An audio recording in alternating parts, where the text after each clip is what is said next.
1절부터 6절까지의 말씀입니다. 제가 봉독하도록 하겠습니다. 그러므로 함께 하늘의 부르심을 받은 거룩한 형제들아, 우리가 믿는 도리의 사도이시며 대제사장이신 예수를 깊이 생각하라. 그는 자기를 세우신 이에게 신실하시기를 모세가 하나님의 온 집에서 한 것과 같이 하였으니, 그는 모세보다 더욱 영광을 받을 만한 것이 마치 집 지은 자가 그 집보다 더욱 존귀함 같으니라. 집마다 지은 이가 있으니 만물을 지으신 이는 하나님이시라. 또한 모세는 장래에 말할 것을 증언하기 위하여 하나님의 온 집에서 종으로서 신실하였고, 그리스도는 하나님의 집을 맡은 아들로서 그와 같이 하셨으니, 우리가 소망의 확신과 자랑을 끝까지 굳게 잡고 있으면 우리는 그의 집이라. 아멘.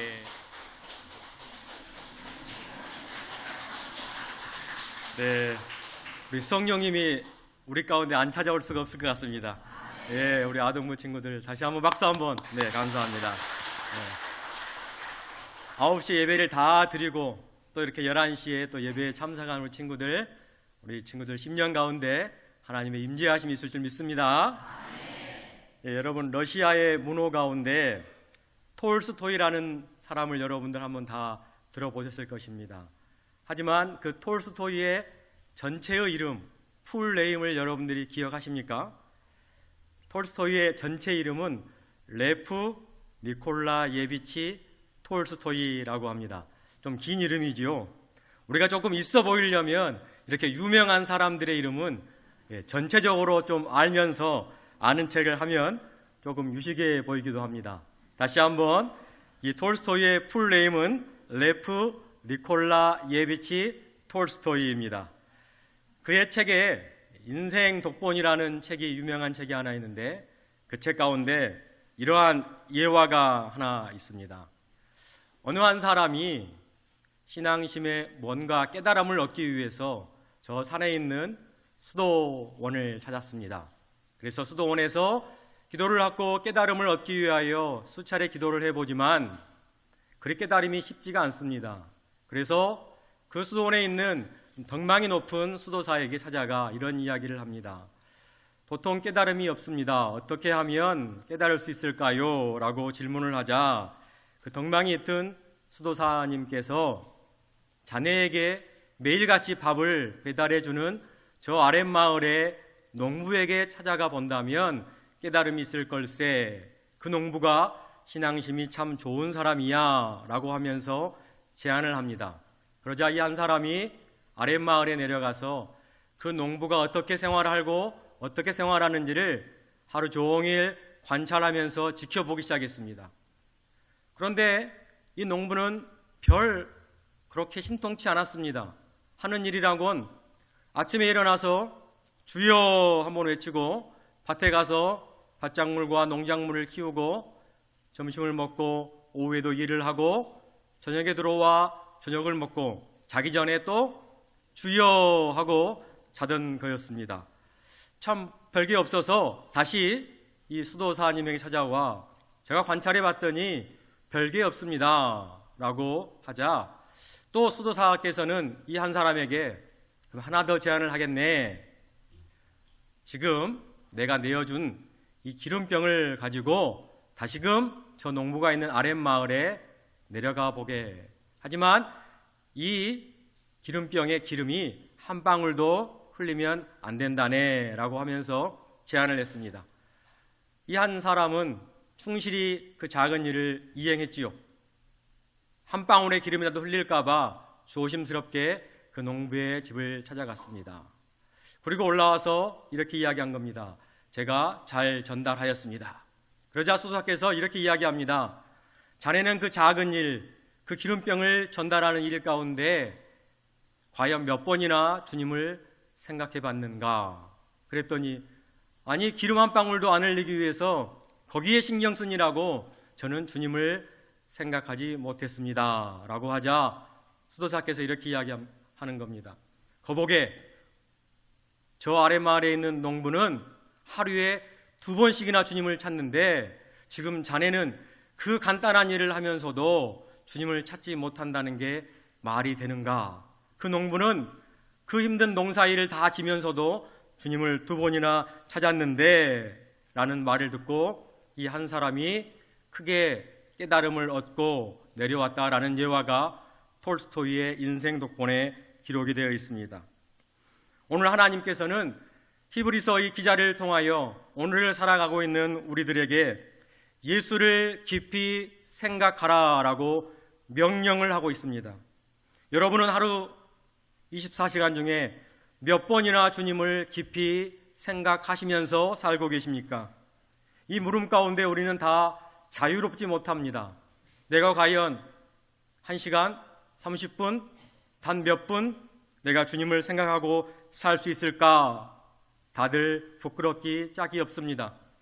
그럼에도 불구하고 우리 주님께서는 우리를 사랑해 주시고 우리를 구원해 주셔서 그 은혜로 말미암아 우리가 오늘 사순절기를 보내면서 그 농부가 짧게 하루에 2번 주여라고 외쳤던 것처럼 우리도 사순절기를 통하여 우리 주님을 깊이 묵상해 보기를 원합니다.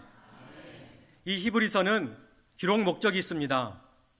원래는 유대인이었지만 예수 그리스도를 믿고 유대인이지만 기독교인으로 개종한 사람들, 다시 말하면 예수님을 주님으로 믿고 따랐던 사람들에게 그들이 지금 믿고 있는 주님이 하나님이심을 기록하기 위하여, 확실함을 더하기 위하여 기록한 서신서입니다.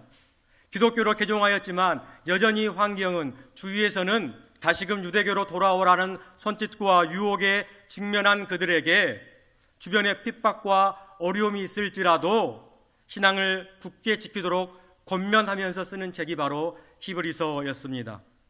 하나님에 대해서 전혀 모르고 있는, 구약에 대해서 전혀 모른 그들에게 쓴 책이 아니라 구약을 잘 알고 있는 히브리인들에게, 유대인들에게 예수 그리스도를 믿고 있는 게 오히려 복이다라는 것을 변증하기 위해 쓴 서신서입니다. 마치 오늘날로 하면 예수를 믿고 있는, 지금 교회를 다니고 있는 우리들에게, 그리스도를 믿고 따르고 순종하고 있는 우리에게, 이 교회 공동체에게 하나님께서 말씀하시는 내용처럼 들리기도 합니다. 오늘 이 히브리서 3장에 나와 있는 예수를 깊이 생각하라는 이 명령을 우리는 어떻게 받아야 할까? 오늘 이 예배 시간을 통하여 함께 상고해 보기를 원합니다. 첫째로, 이 예수를 깊이 생각해야 할 대상이 누구인가? 누가 예수 그리스도를 깊이 생각해야 하는가? 그 대상이 누구인가 생각해 봐야 합니다. 오늘 본문 1절은 이렇게 기록하고 있습니다. 그 대상을 알려주고 있는데요, 함께 하늘의 부르심을 받은 거룩한 형제들이라고 하면서 대상을 지칭해주고 있습니다. 예수님을 깊이 생각해야 할 사람은 누구인가? 하늘의 부르심을 받은 사람들입니다. 거룩한 형제들입니다. 먼저 하늘의 부르심을 받은 사람들은 누구인가? 바로 하나님의 선택과 하나님의 예정을 기반으로 하여서 하나님께서 부르신 자들입니다. 지금 이 자리에 앉아 계신 여러분들은 에베소서 1장 4절과 5절 말씀에 의하면 여러분이 이러한 사람들입니다. 창세 전에, 아직 모든 게 완벽하게 창조되기 전, 창세 전에 그리스도 안에서, 예수 그리스도 안에서 우리를 택하사 우리로 사랑 안에서 그 앞에 거룩하고 흠이 없게 하시려고 그 기쁘신 뜻대로 우리를 예정하사, 택하고 예정하사 예수 그리스도로 말미암아 자기의 아들들이 되게 하신 자들이 바로 저와 여러분들입니다. 그래서 성경은 우리를 가리켜 성도, 거룩한 무리라고 지칭을 합니다. 구별된 자들이라고 우리를 칭하고 있습니다. 왜 우리가 구별되어 있습니까? 하나님께서 창세 전에 이미 우리를 택하시고 그리스도 안에서 그 일을 하셨고 또한 우리를 예정하셨기 때문에 우리는 구별된 자들입니다. 그런데 더 놀라운 사실은 창세 전에는 우리는 있지 않았습니다. 그렇기 때문에 하나님의 택하심과 하나님의 예정 가운데에는 우리의 개입이 전혀 없습니다. 인간의 능력과 인간의 힘이 하나도 없습니다. 인간의 개입이 전혀 있을 수 없습니다. 그래서 이 사실을 신학자들은 이렇게 표현을 합니다.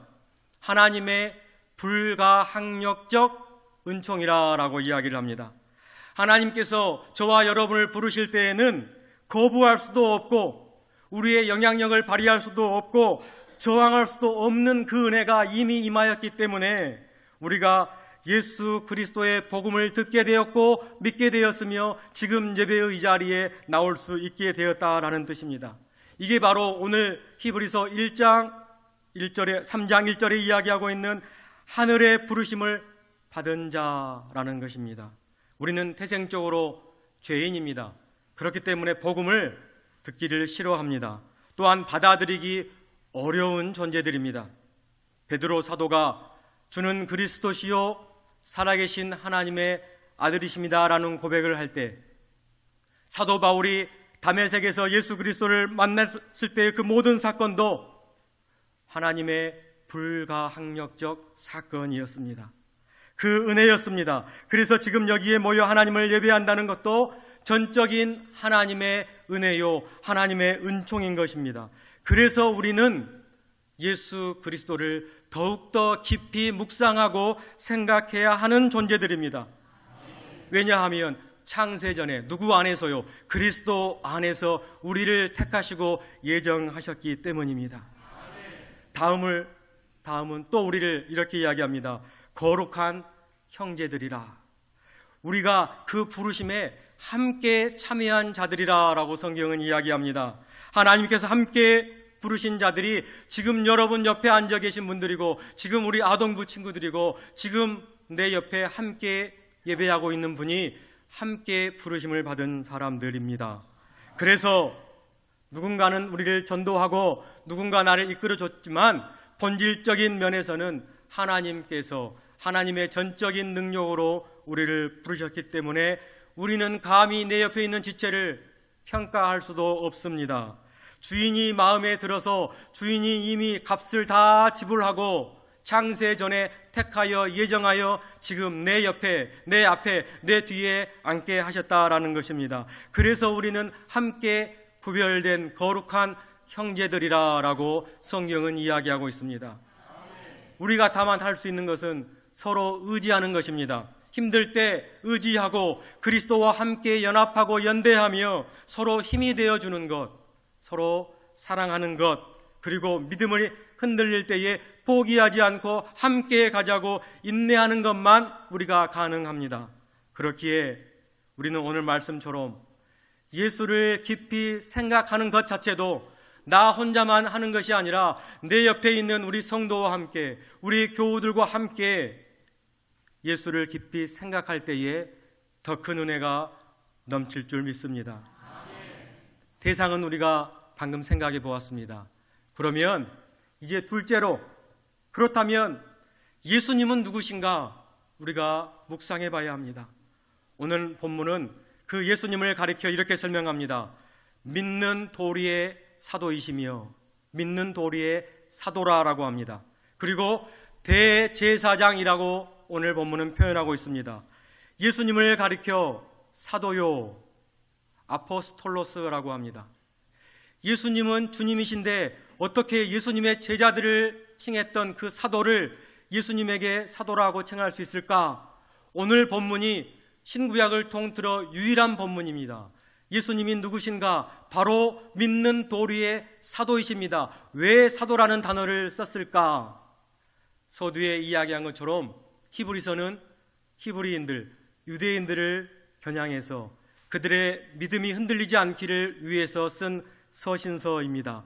그렇기 때문에 그들의 귀에, 그들의 마음에, 그들의 이성에 쉽게 예수님이 누구신지 알려주기 위하여 예수님을 믿는 도리의 사도라고 칭했습니다. 유대인들 가운데 가장 큰 자치기관이 있습니다. 사내들인 공의회, 많이 들어보셨지요? 이 예루살렘에 가면 사내들인 공회가 있는데요, 총 70명으로 구성되어 있습니다. 공의회 회원은 70명이고 거기에 한 사람이 더 더해집니다. 바로 의장격인 한 사람이 더해지는데, 그래서 71명으로 구성이 되는 게 산헤드린 공의회. 거기에서는 재판도 하고 모든 판결과 행정력과 모든 게 만장일치로 이루어진 유대인들의 가장 거대한 자랑할 만한 기구입니다. 그런데 그 의장 한 명을 바로 아포스톨로스, 사도라고 칭하기 때문에 지금 예수 그리스도가 믿는 도리의 사도라고 했던 이 단어를 유대인들 입장에서는 우리 주님은 모든 정권을 위임받으신 능력이 있으시고 그 권위가 있으신 분이구나 라고 그들은 이미 이 단어 한 단어에 익숙해져 있고 알았던 것입니다. 우리 주님은 바로 그러한 분이십니다. 하나님으로부터 모든 정권을 위임받아 판결을 할 수 있고 그 능력을 행할 수 있는 분이 바로 우리 주님이다라는 사실을 오늘 히브리서 기자가 알려주고 있습니다. 그러하기에 사도라고 칭했습니다. 그러면서 수식어가 하나 등장하지 않습니까?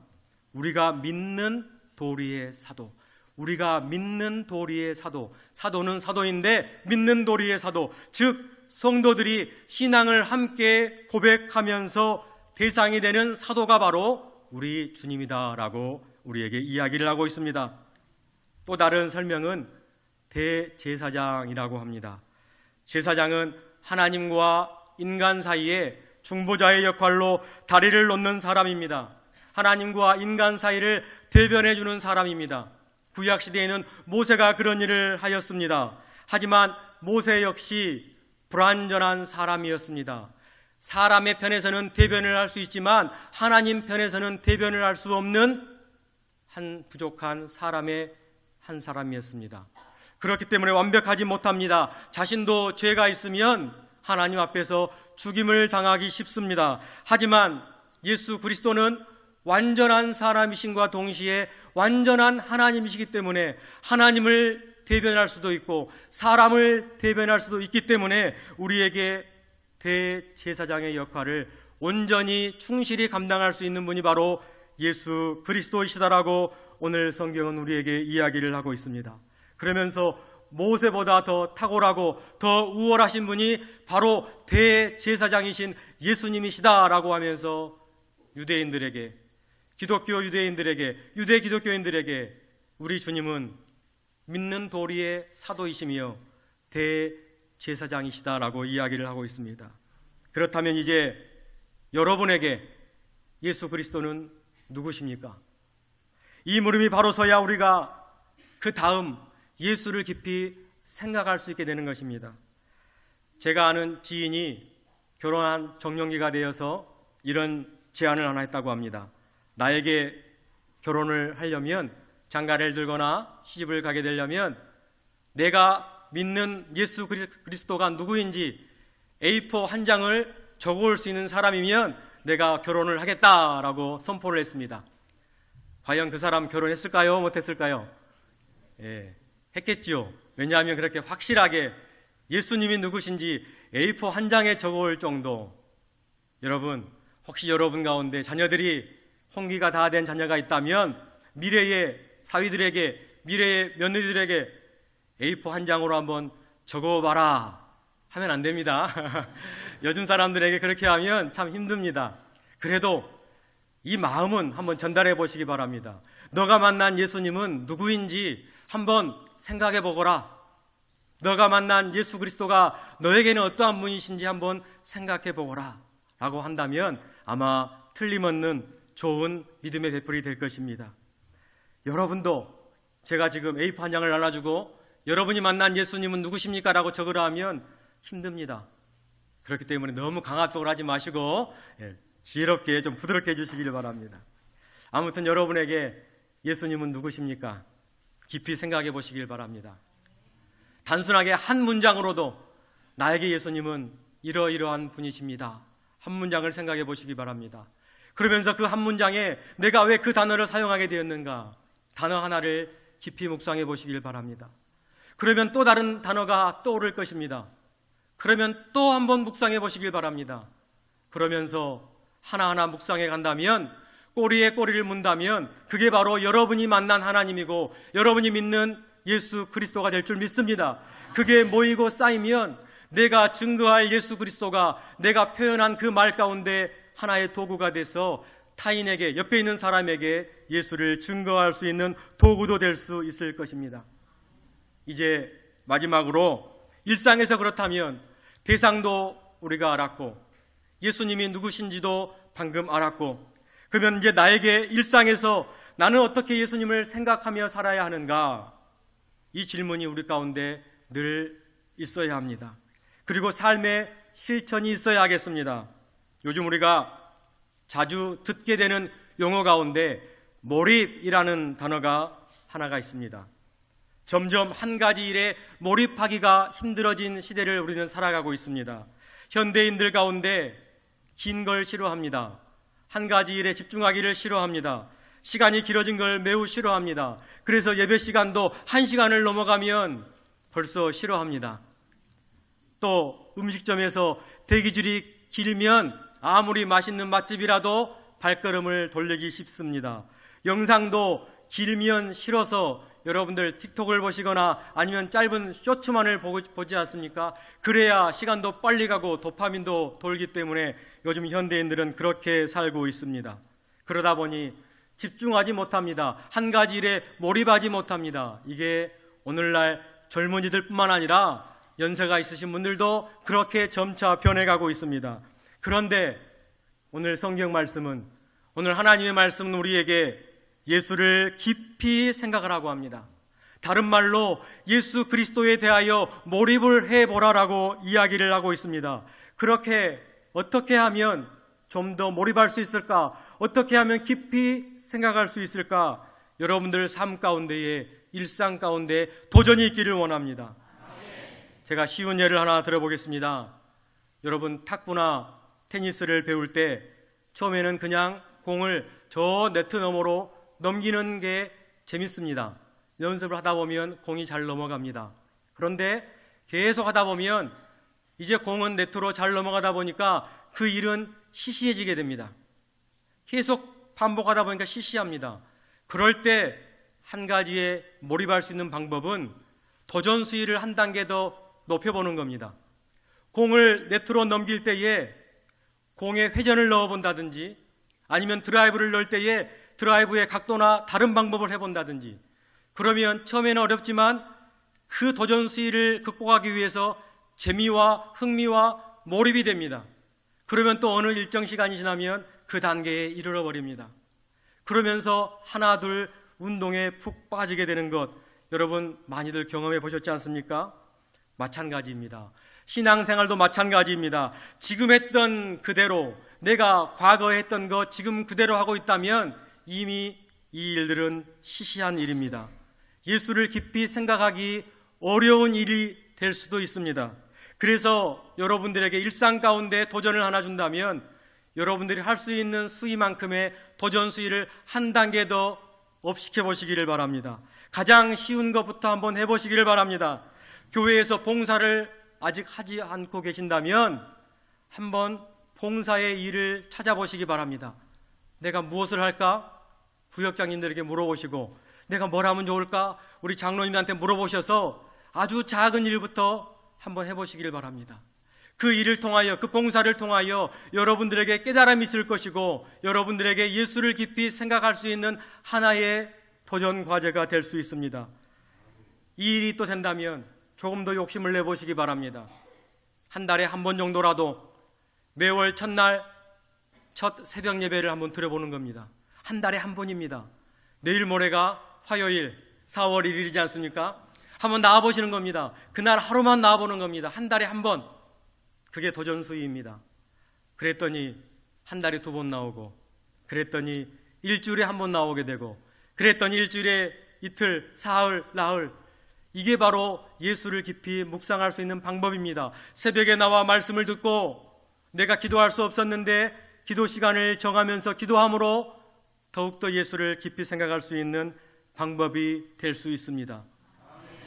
또 다른 방법을 예를 들어볼까요? 여러분 좋은 책을 하나 구입해 보시기를 바랍니다.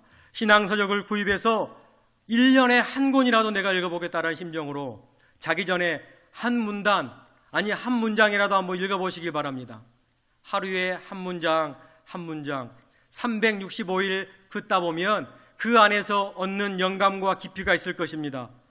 그러다 보면 어느새 6개월, 1년이 가고 내가 1년에 한 권 읽겠다 도전했는데 6개월에 한 권, 3개월에 한 권, 아마 신앙서적을 통해 예수를 깊이 생각하는 방법도 있을 것입니다.